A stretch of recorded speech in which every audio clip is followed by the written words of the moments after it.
Okay. Goedenavond. Leuk om hier te zijn. Goedenavond. Politie! Goedenavond. Leuk om hier te zijn. Goedenavond.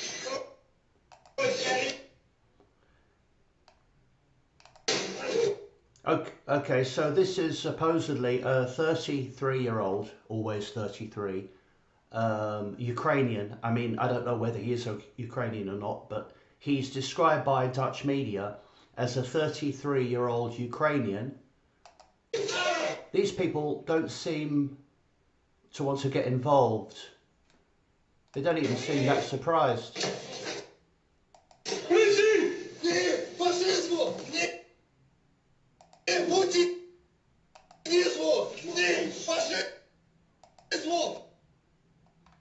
Now, it's kind of odd that a Ukrainian should be allowed to go and live in another country, presumably as some sort of fake refugee. This guy should be in the Ukrainian army, shouldn't he, really? He shouldn't be in the Netherlands at all. He should be on the front line. If he believes in violence so much, why doesn't he fight the Russians directly, instead of attacking Dutch politicians in the Netherlands? And this is the trouble when you allow open border immigration. Now, Thierry Baudet is described as far right in the media, but that is simply not true. That is simply a derogatory way of describing anyone that the government don't like. Baudet doesn't believe in this Ukraine war and knows, just like I do, that NATO was responsible for causing it. If NATO did not attempt to annex Ukraine and bring NATO into the EU, and put millions and millions of ethnic Russians and Russian speakers under EU domination, then the war would never have taken place. My guess is this guy is a government agent who's been told to do this. I also wonder why he was allowed to stay here. If you look here, as he turns the corner, you see this guy here? What? You see that guy here?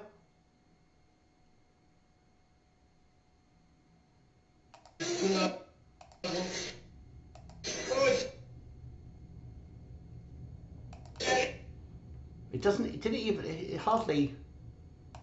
Did it even hit him? It's weird.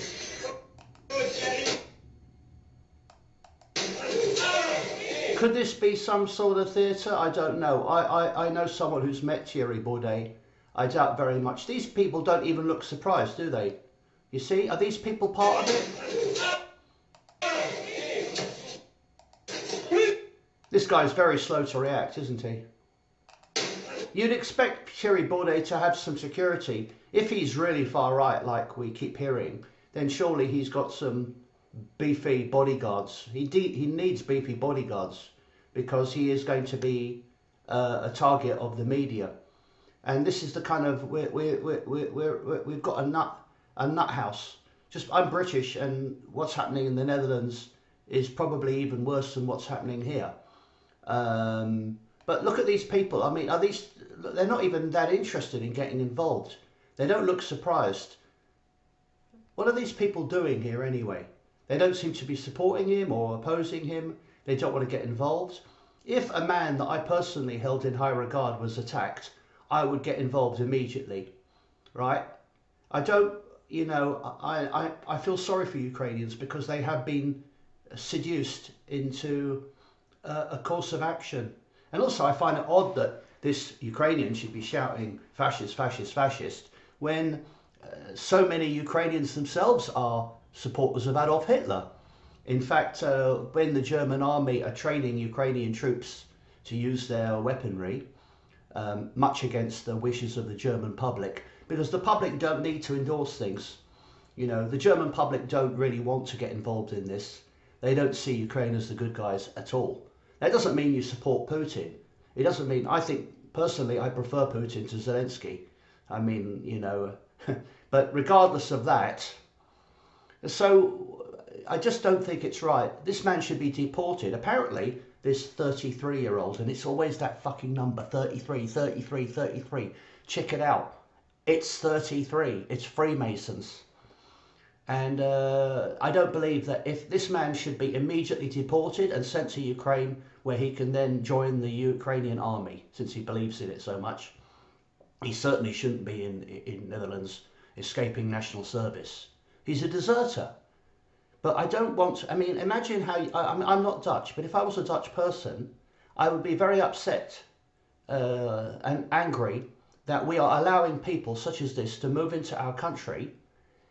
Because even if you don't like Thierry Baudet's policies, the point is, are you allowed to go around hitting politicians?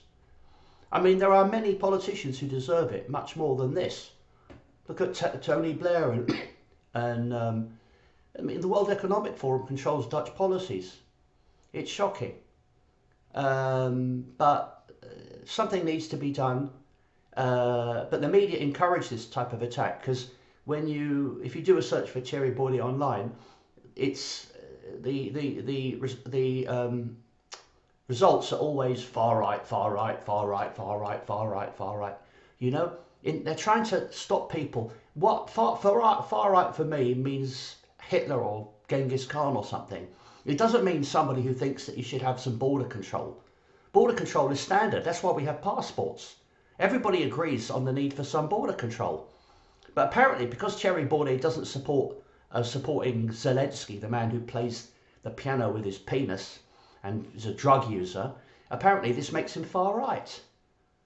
Not supporting war makes you far right. Supplying weapons to Nazis in Israel and Ukraine makes you moderate, apparently.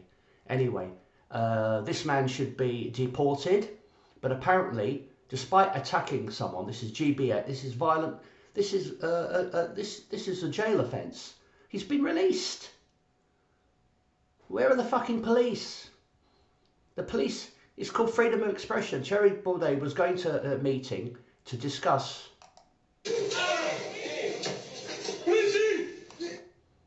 It's a shame he didn't turn around and smack him, to be honest. I guess he wasn't expecting it. I don't know what's going on here. It does seem a bit odd. That man, why was that man allowed to stand there? You know? And who are these people and why aren't they even surprised?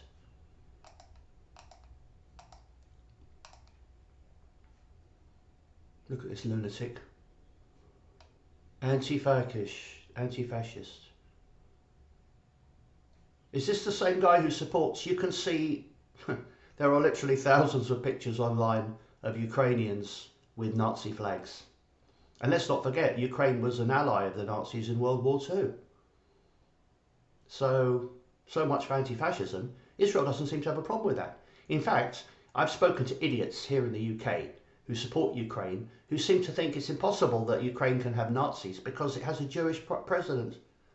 Anyway, we need to start deporting people urgently.